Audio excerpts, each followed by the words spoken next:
hello folks, we are on Psalm 104. Psalm 104. This is a little bit longer psalm than the ones I've been reading the last few times. But we'll get into it. Psalm 104. The Lord's care over all his works. Praise the Lord, O my soul. O Lord, my God, you are very great. You are clothed with splendor and majesty. He wraps himself in light as with a garment. He stretches out the heavens like a tent and lays the beams of his upper chambers on their waters. He makes the clouds his chariot and rides on the wings of the wind. He makes wind his messengers, flames of fire his servants. He set the earth on its foundations. It can never be moved. You covered it with the deep as with a garment. The waters stood above the mountains. But at your rebuke, the waters fled. At the sound of your thunder, they took to flight. They flowed over the mountains. They went down into the valleys, to the place you assigned for them. You set a boundary they cannot cross. Never again will they cover the earth. As in the waters will never again cover the earth. And we know that because of his covenant back in Genesis with the covenant of the rainbow. The rainbow is God's symbol to the earth that he will never flood it again. Remember that. He makes springs pour out, springs of water into the ravines. It flows between the mountains. They give water to all the beasts of the field. The wild donkeys quench their thirst. The birds of the air nest by the waters. They sing among the branches. He waters the mountains from his upper chambers. The earth is satisfied by the fruit of his work. He provides the water. He provides clean, natural, flowing water for literally every being. Every being, okay, on the earth. He makes grass grow for the cattle and plants for man to cultivate, bringing forth food from the earth. Now, I'm going to tell you, I grew up with cows. My grandfather had cows. And yes, the Lord brings forth rain to grow the grass for cows to eat, for cattle to eat. That is what he provided that stuff for. And he also provided plants for man to cultivate. We know back in Genesis, right after the fall of man, that Adam is told that he must work the ground in order to bring forth its fruit. Now, this does not mean that it is completely, that you can't work the ground to produce food. Is it difficult? Is it laborious? Yes. Yes, it is. But trust and believe in God, and you're going to bring forth fruit. You're going to bring forth fruit in abundance. Trust me, I know. I'm gardening right now, and my goodness, are we putting out some squash and zucchini and some cucumbers right now. I mean, it is just, our garden is just flowing with that stuff right now. Praise the Lord, because I know it is him that is doing it, that is bringing forth the food from the earth, like verse 14 says. Wine that gladdens the heart of man, oil that makes his face shine, and bread that sustains his heart. So right there, giving something to drink, giving oil, and giving bread, to fulfill you. The trees of the Lord are well watered, the cedars of Lebanon that he planted. There are birds, there the birds make their nest. The stork has its home in the pine trees. The high mountains belong to the wild goats. The crags are the refuge for the canays. The moon marks off the seasons, and the sun knows when to go down because of the Lord. You bring darkness, it becomes night, and all the beasts of the forest prowl. The lion roars for their prey and seek their food from God, because God provided that. God provides literally everything. The sun rises and they steal away. They return and lie down in their dens. The man goes out to his work, to his labor until evening. We're going to get back to that. How many of your works, O Lord, in wisdom you made for all? The earth is full of your creatures. There is the sea, vast and spacious, teeming with creatures beyond number, living things both large and small.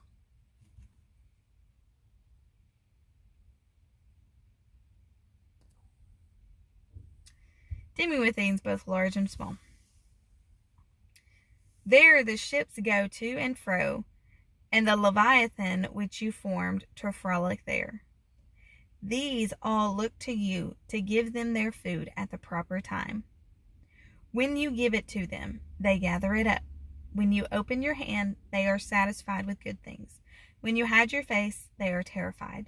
When you take away their breath, they die and return to the dust. When you send your spirit, they are created, and you renew the face of the earth. Praise you, Lord. May the glory of the Lord endure forever. May the Lord rejoice in his works. He who looks at the earth and it trembles, who touches the mountains and they smoke. That's like the volcanoes.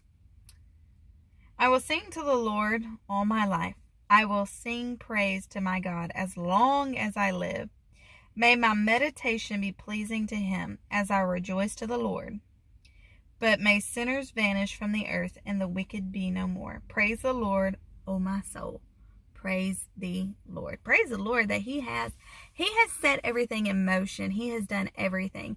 This psalm is such a good reminder of how God created everything, how God destined everything to be, how God spoke and it was supposed to be, how God made, the rain to water the earth, how God gave the plants, how God gave food, how God, even made the lion and made food for the lion.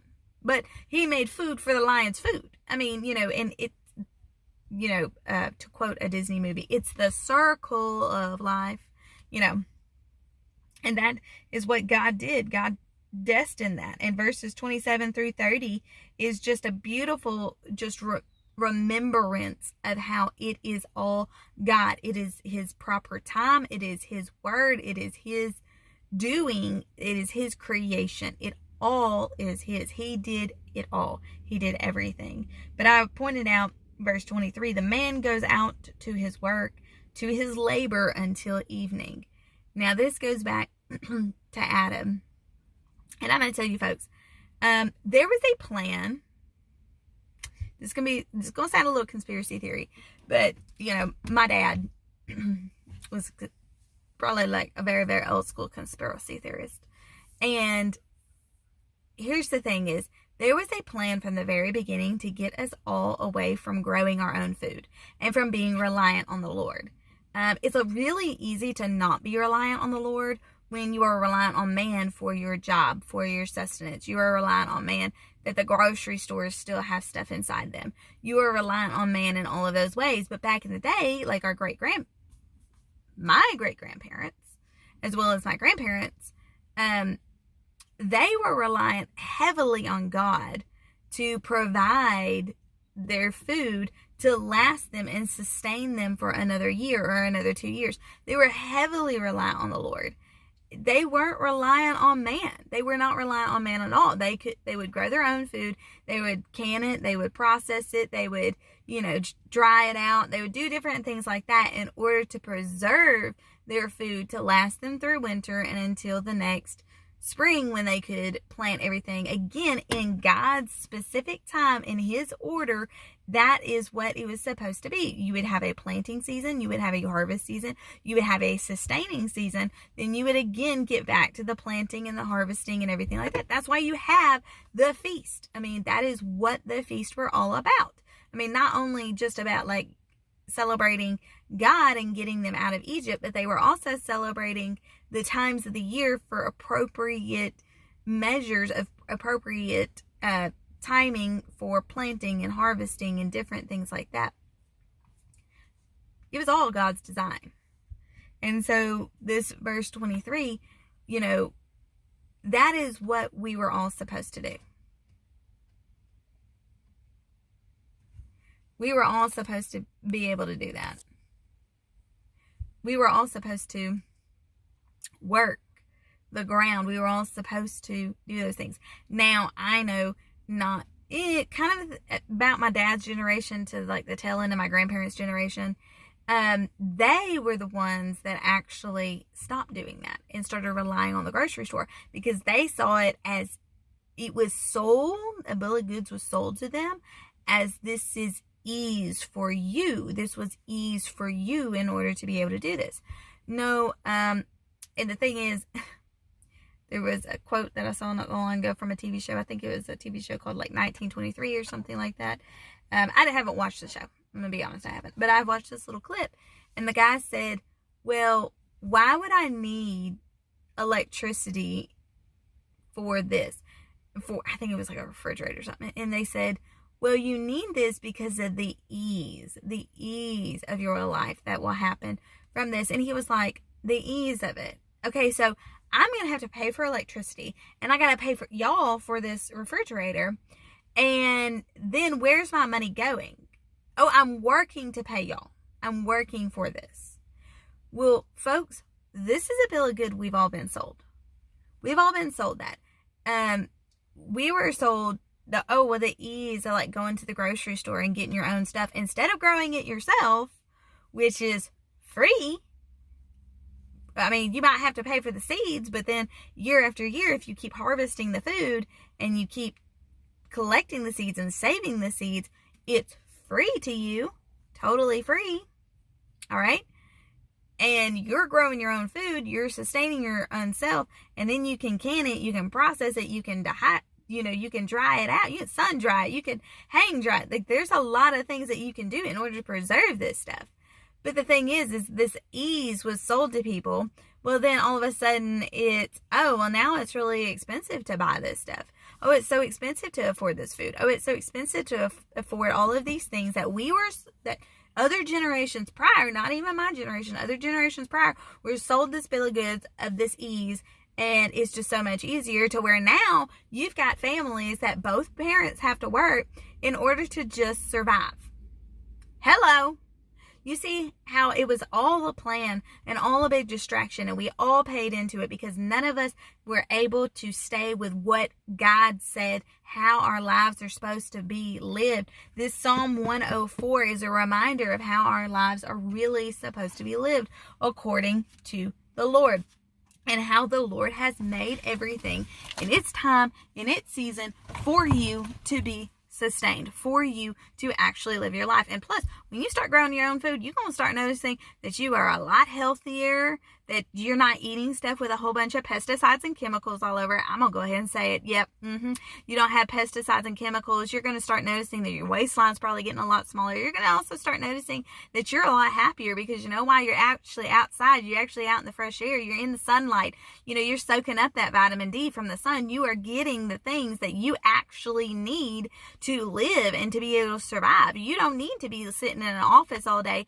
40 hours a week. Who came up with that? The elites. Sorry, but they did, to make it to where you don't have time to actually put time into your own life and to sustain yourself and be able to grow and prosper on God. You can't on your faith. Instead, you're reliant totally on man. And then all of a sudden you wake up and you're 60 years old and your kids are grown, and yet you still have bills that you have to pay, and you're trying to sit here and retire, but you can't. And all the while, God's been telling you this whole time, rely on me, rely on me, rely on me, rely on me. Plain and simple.